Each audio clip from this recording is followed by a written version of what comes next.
We are live from the Spero clinic in Fayetteville, Arkansas, and I'm going to really try very hard not to cry through this today because I'm quite emotional about this graduation, all my graduations.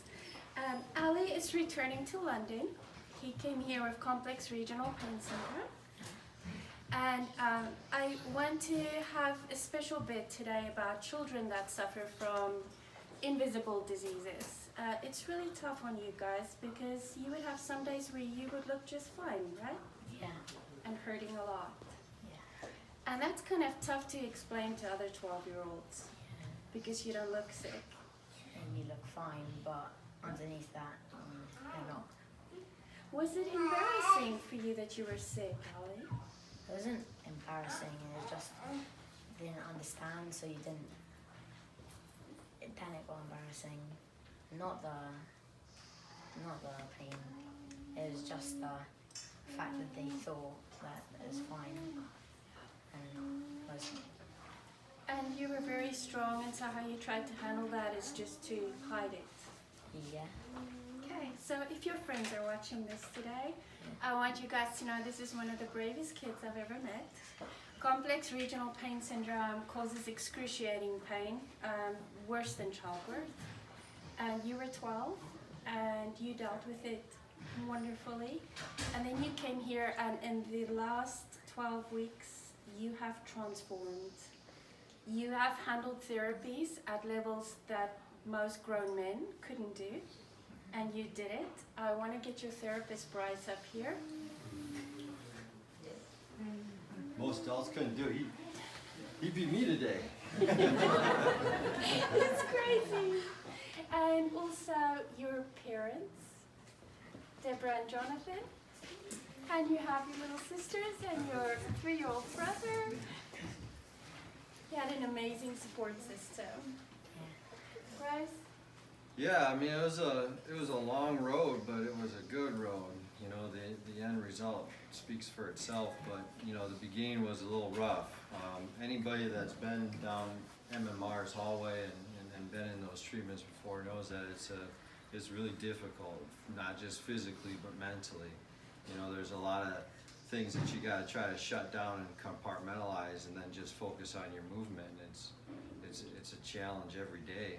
And in the beginning, you know, we were struggling a little bit in there with both sides, you know, and that's the thing with the condition is your nervous system's really heightened, and then you get put through a lot of stress and you don't have control of it, and you know, everything kind of works against you, but it wants to work for you, and it's the mind that's got to overcome all that stuff, and that can be pretty challenging for the younger guys, for the kids with it. But you know, really, after about 2 weeks, Ellie just said, "This is what I'm going to need to be doing every day. So I got to try to become a master at it." And he learned how to become a master at it. And if anybody saw today's performance with him, you know, he's running in place, the highest level that device can go, and not wincing, not making any noises. And I'm sure there's been some people in the hallway here and in the lounge at the 3 o'clock hour that might have heard you going through the treatments in there. It was pretty scary. I mean, there was a point in time where I didn't even want to look at either one of his parents because they thought I was killing them. But you know, that never happened. He always came out stronger, felt better. His pain was down, and really the last 3 or 4 weeks we've been hanging out at a 0 with nothing. So now I've had to use a lot of creativity to just up the level of stress in there for him each and every treatment. So we finished the last 2 weeks on 2-a-days, and he just totally beasted it, man. Today he held a wall squat for 2 minutes at max level. We had a little competition, and he took me on one of them. It was a good one, and I just couldn't be more proud of you. Good job, Ellie. Did you guys want to say anything? I mean, we're just so unbelievably grateful for what you've done. This place is amazing. I remember Dr. Lucas said when we first walked in, he said, you guys don't actually do anything, it's the patient that does everything. So we're so proud of Ellie. He's done an amazing job. Like, we couldn't be prouder of him. Like, a year ago, we were just lost. Like, Ellie was in pain every day, we just didn't know what to do. And I bought Dr. K's book, and I remember I was reading your book, and I remember saying to Deborah, like, we've got to find this woman wherever she is. Just you understand CRPS better than anyone. And when we said to our friends in London, our family, we're going to Fayetteville, Arkansas, we got some funny looks. Truth is, the first day we walked into the clinic, I was also a little bit unsure. And then we did our first Bryce session, and I thought we got to get out of here.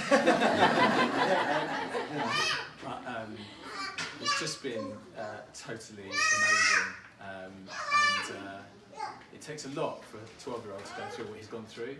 We put our faith in you guys, and you've given us our boy back, so we will forever be grateful for that.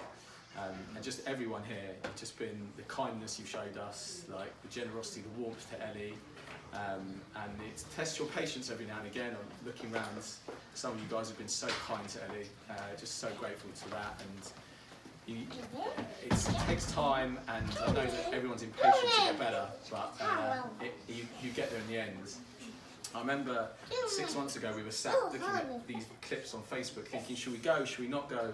So, I don't know, is this the camera? If you're a parent or you've got CRPS and you're looking at these clips right now, trust me, find a way to get here, because it will change your life. And Deborah and I have been so blown away by what you've done for Ellie that we are going to set up a fund.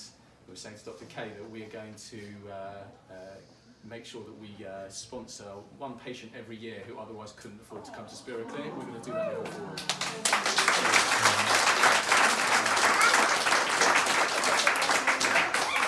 I just want to add to that, everybody comes here and the goal is to leave here without pain, but there's little goals along the way. You had a goal with him in there, hey, we just got to do this, and then the next goal, and then the next goal, and then the next goal, and sooner or later we've met all the goals, and all the challenges were mastered.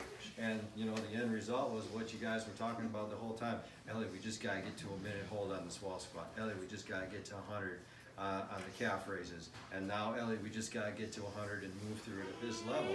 And each one of those little goals led us to the ultimate goal at the end. So everybody's got that one big goal, but you got to set a bunch of little ones in the process. That's what my dad said about if you're a parent watching this. You always think, I always never thought that I would be here in zero pain. You always think that it's not going to be you until it's you, and then all you can just say is, thank you so much.